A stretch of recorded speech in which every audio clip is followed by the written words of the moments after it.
Hello. Hopefully you can hear me. Let's just wait a minute because I didn't do it beep, beep, beep noises. So hopefully I'm audible. And if I'm not, someone needs to comment and tell me whether I'm audible or not. Let's just skip this. Right, so hope everybody's well. It's Tuesday. Want to do a quick video.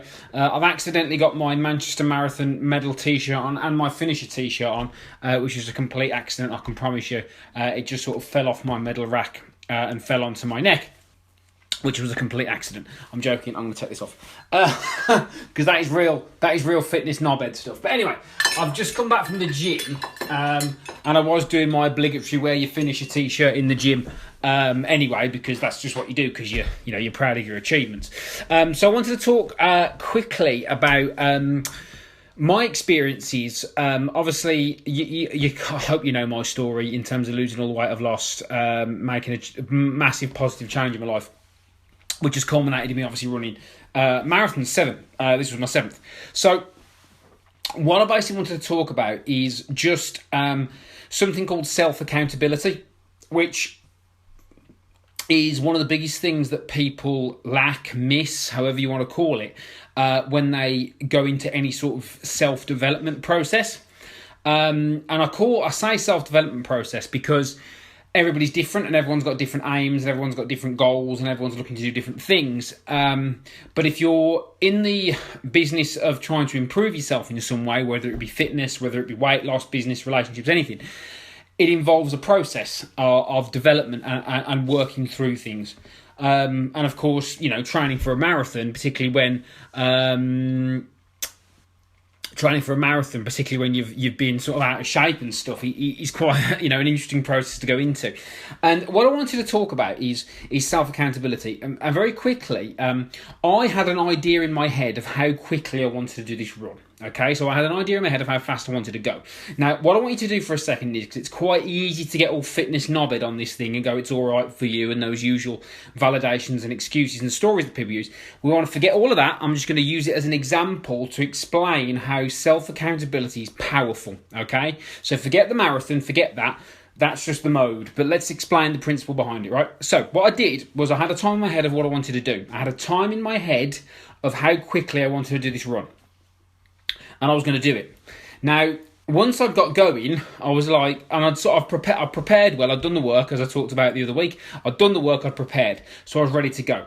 So when I went, I kept myself accountable to say, you said you were going to do it in this time, so you've got to do it in this time. Okay, so I held myself to account because, as a lot of people, when I talk about it, react, they don't really care, which is fine because everyone's got their own problems, their own lives to live. So it's not about other people caring about what I do. The point I'm trying to make is I cared. I cared about what time I wanted to do. And I promised that to myself that I was going to do it in that time. Promised I was going to do it in that time. So what I did was, when I was going round, I kept myself accountable. Now, over the years, what I've tried to do as best as I can is I've tried to develop this ability to hold myself to account. Because what tends to happen is, for example, in my world, when I'm coaching people on weight loss, people are always looking for this external accountability, which is fine and I think is necessary. But if you become too attached to that, you're constantly looking for somebody else to motivate you. So you're constantly looking for somebody else to give you something you lack, which isn't possible. It has to come from you.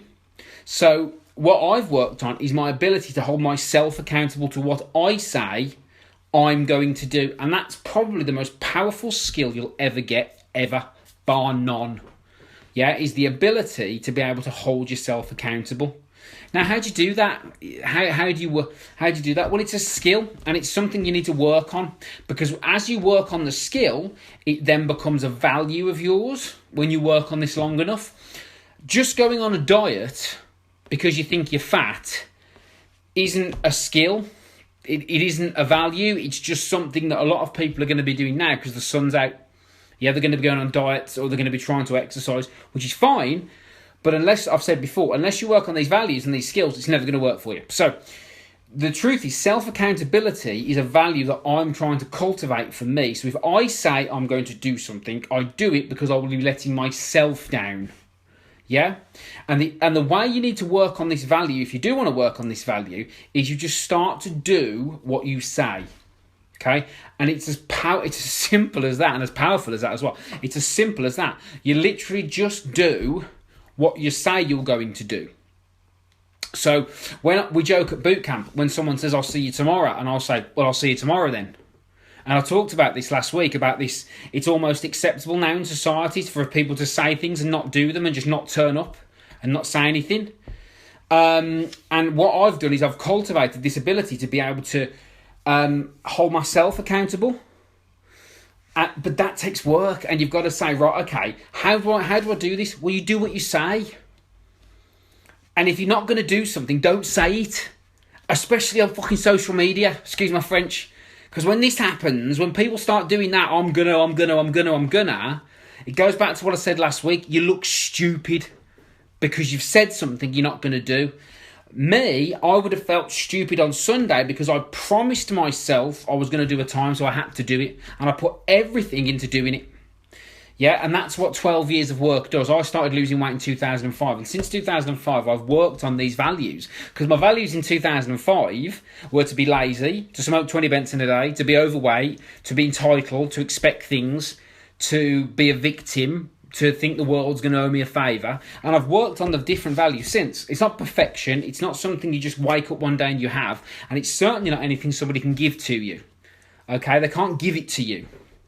You have to work at that value of doing what you say you're going to do and holding yourself accountable to your words and the things you've promised yourself, let alone anybody else.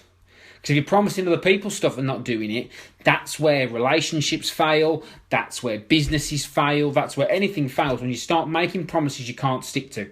Because you're saying things you're just not going to be able to do. So you have to be careful about what comes out of here. Okay? So I was holding myself accountable. Yeah, I was holding myself accountable because for me, I feel good when I do what I say because I prove to myself, and I don't need to prove it to anybody else. You know, the classic expression of self-esteem is, well, self-esteem, the clue's in the title. It's self-esteem, it's self. Motivation can't be given to you. Accountability can't be given to you. I highly recommend, and of course I'm biased, but I highly recommend that everyone gets a coach.